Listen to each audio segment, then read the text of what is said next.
지금 양극화 특집을 거의 하고 있는데 이제 마지막 양극화 그 특징들이 많이 나타나는 유형에 대한 얘기를 네. 한번 해보려고 합니다.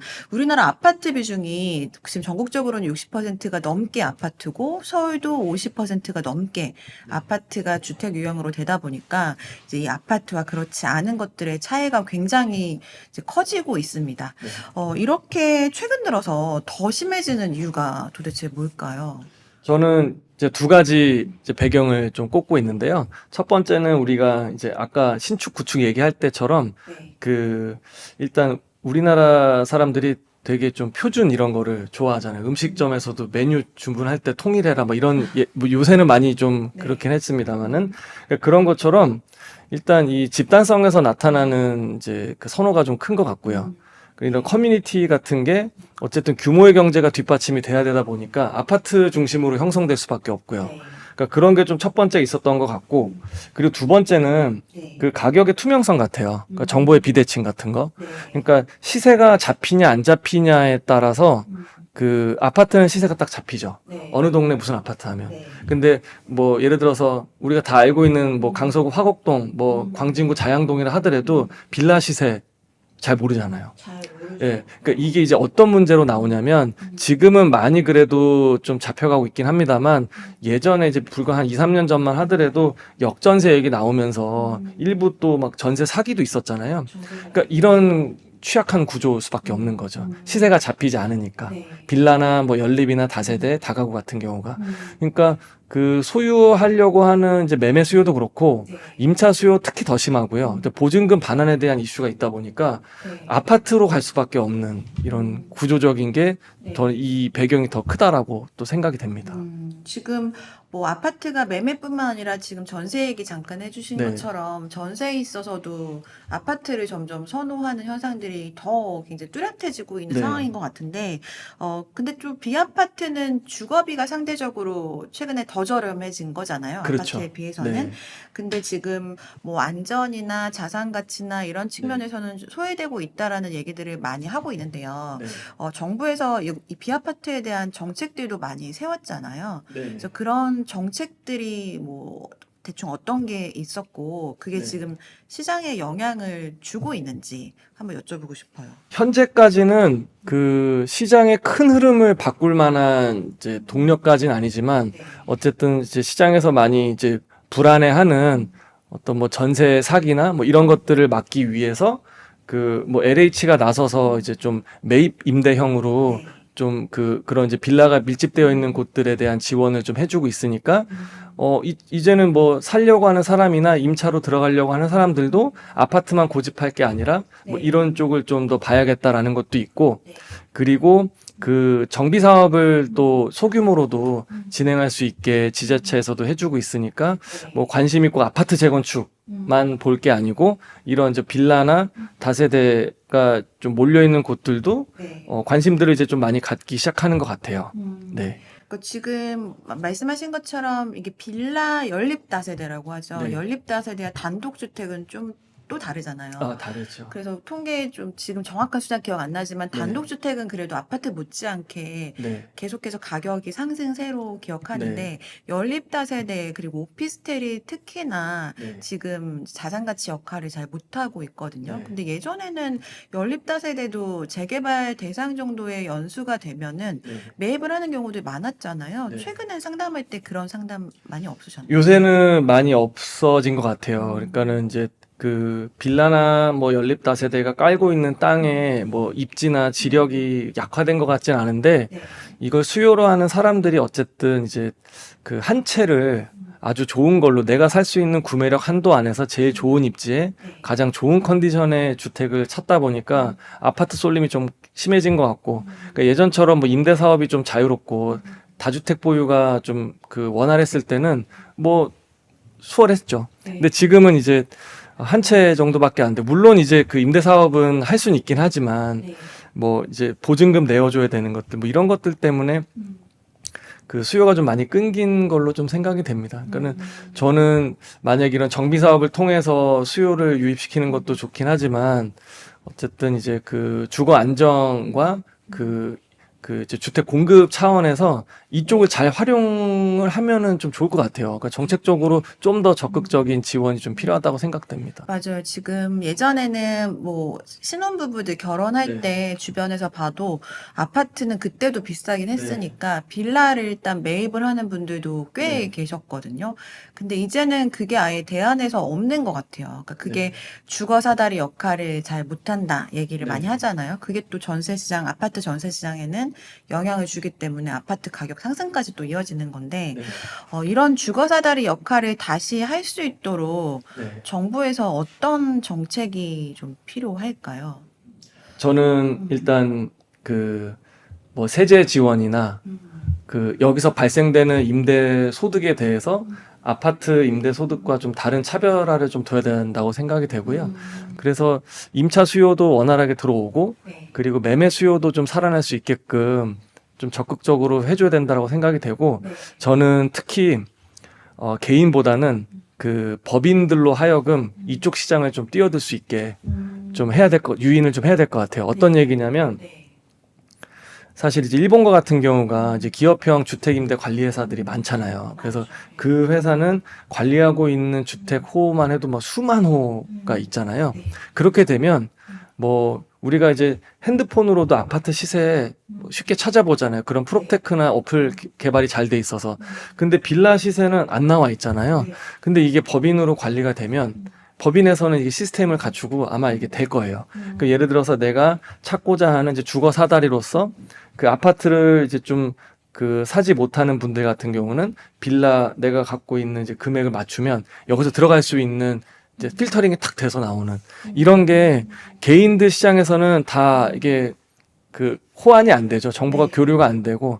근데 법인으로 관리하게 되면 시스템이 갖춰질 거고. 그럼 이제 빌라 같은 것도 소위 이제 뭐 호갱노노나 아실 같은 그런 어플이 나올 수 있는 거죠. 그렇죠. 네. 그래서 그쪽 시장을 네. 좀 빨리 해야 되는데 네. 법인으로 하는 이제 주택 임대 뭐 종부세 이런 것도 만만치 않잖아요. 법인 아예 못 들어오게끔 했으니까. 네. 그러니까 그런 좀 정책 지원이 있으면 어떨까라는 생각을 좀 해봤었어요.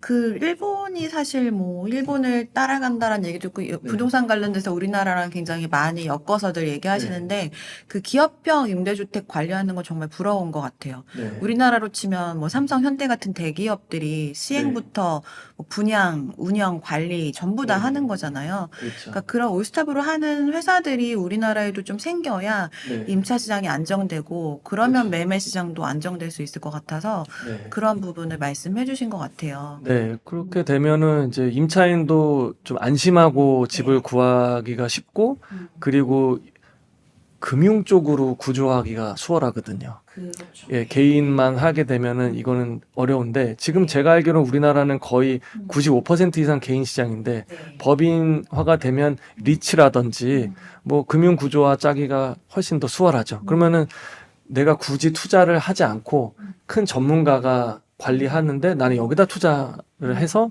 부동산을 실제 매입한 효과가 나올 수가 있는 거니까 네. 좀 필요해 보입니다. 맞습니다. 미국이나 뭐 일본 이런 데들은 부동산도 금융 구조화 많이 되어 있는데 대한민국의 이 부동산 주택 시장의 특성상 그게 좀 쉽지 않았었지만 이게 앞으로는 좀 될 수는 있을 것 같아요. 서울이 네. 이렇게까지 가격이 올라가면 이게 또 수익형 상품화 할 수 있는 그런 여건이 많이 조성되기 때문에 법인에서도 정부에서 어느 정도 혜택을 주면은 뭐 뛰어들 수 있는 그런 네. 여건들은 마련되는 것 같습니다. 최근에 지금 공공정비나 도심 공공주택, 서울시에서는 특히 신통이나 네. 아니면 모아타운 이런 것들 많이 하고 있는데요. 네. 지금 진도가 어느 정도 나가는지는 많이 좀 이렇게 공개가 되진 않았는데 네. 혹시 좀 알고 계신 거 있으신가요? 그러니까 사실 이 정비 사업이 시간 소요가 많이 좀 걸리잖아요. 그렇기 때문에 그 정책이 좀 도입되고 나서 그 결과물 그 결실까지 우리 눈으로 확인하기까지는 앞으로도 좀 시간 더 걸릴 것 같고 그 지금까지 진행 상황은 뭐 그 아파트처럼 이렇게 언론에 많이 노출되진 않지만 네. 그 국지적으로 그 이렇게 진행 그래도 원활하게 좀 활발하게 하는 좀 모습들은 보여지고 있고요. 네. 그러니까 이게 이제 좀 저는 필요하다라고 생각이 돼요. 맞아요. 그러니까 꼭 그 대규모로만 그 이렇게 딱 정방형으로 땅을 잘라가지고 크게 하면 좋긴 하겠지만 그럴 순 없잖아요. 그럴 여건이 안 되는 곳들이 있으니까. 안 되는 곳들이 네. 대부분이니까 네. 그런 곳들은 자체적인 어떤 이제 그 의지를 가지고 할 수 있게끔 이렇게 정책의 물대기를 계속 해줘야 된다라고 봐요. 네, 맞습니다. 네. 지금 아파트 공급이 내년부터 확 준다면서요. 네. 네, 내년부터는 뭐 평년에 20% 수준으로 준다 하는데 네. 그럼 비아파트라도 계속해서 공급이 좀 돼줘야 되기 때문에 이런 부분이 좀 활성화돼야 될 것 같습니다. 네. 빌라나 연립 다세대 이쪽 시장들 굉장히 관심이 많으신데 지금 아직까지도 전세 사기나 자산 가치 이런 부분에 대한 두려움 때문에 접근을 못 하시는 분들이 많으세요. 네.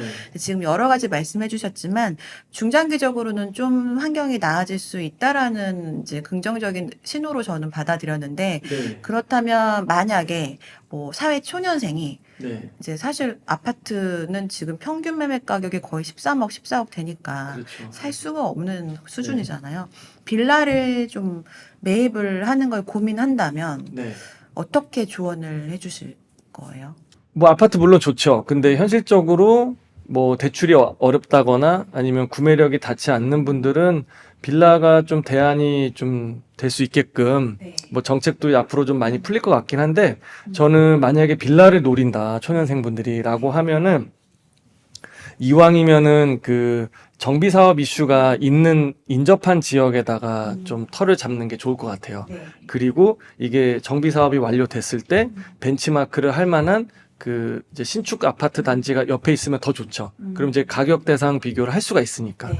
뭐 이런 쪽으로 가면 좋을 것 같고 뭐 지금 이제 지역을 다 하나하나 말씀드릴 수는 없겠지만 좀 몰려 있는 곳들 있죠. 뭐 용산이라든지 뭐 이왕이면은 그 입지는 좋은데 그 지역만 좀 낙후돼서 지역을 그런 식으로는 몇 개 더 말씀해 주셔도 돼요. 네. 아마 예, 용산은 텃밭이고요. 네. 예, 용산 텃밭인데 여기는 이제 뭐 토지거래 허가구역으로 묶여 있는 곳들도 많이 있긴 한데 네. 그 좀 바로 이제 인접해 있는 곳 중심으로 공략을 하시면 좋을 것 같고 네.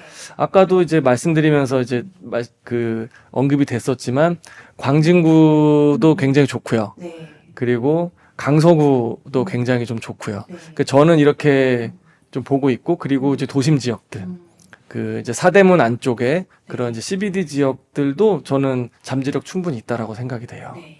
그 아파트가 물론 뭐 가장 선호하지만 네. 지금 많이 오르기도 했고 반대로 빌라는 또 많이 저평가돼 있는 시기이기 때문에 네. 가능성이 있는 지역 위주로는 괜찮을 것 같다라는 말씀해 주셨습니다. 네. 네, 저희 양극화를 이렇게 지역별로 또 지난번에는 신축과 구축, 오늘은 또 유형별로 많이 이렇게 얘기를 해주셨는데 뭐 지역 양극화가 사실 개인의 노력으로 해결되진 않고 계속 네. 언급하신 것처럼 정책이 되게 중요하잖아요. 네. 마지막으로 이런 양극화 현상들이 지금 굉장히 많기 때문에 네. 고민이 많으신 분들한테 네. 좀 못하신 말씀 있으시면은 네, 한마디 해주시죠. 네. 그러니까 그 시장은 부동산은 그 일물일가 법칙에서 제외된다고 하잖아요. 그러니까는 입지가 가져다 주는 그 차별성 때문에 시장을 국지화시켜서 쏠림 현상이 계속 있을 거예요. 네. 그러니까 자산 배분을 하실 계획이시면은 철저하게 그 위로 올라갈 수 있을 만한 그런 입지에다가 그 투자나 취득을 하셔야 되는데 네.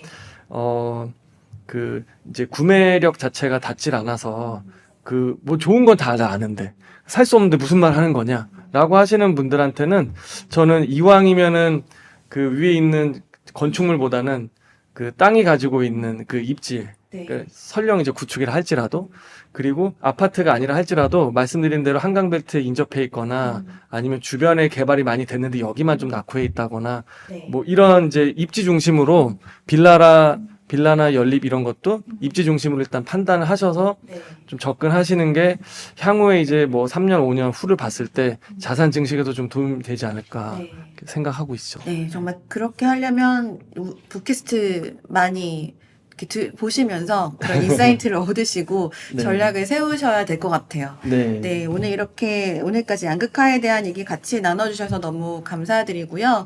또 다음 기회가 됐을 때 팟캐스트 또 한번 모시도록 하겠습니다. 네, 오늘은 여기까지 하겠습니다. 감사합니다.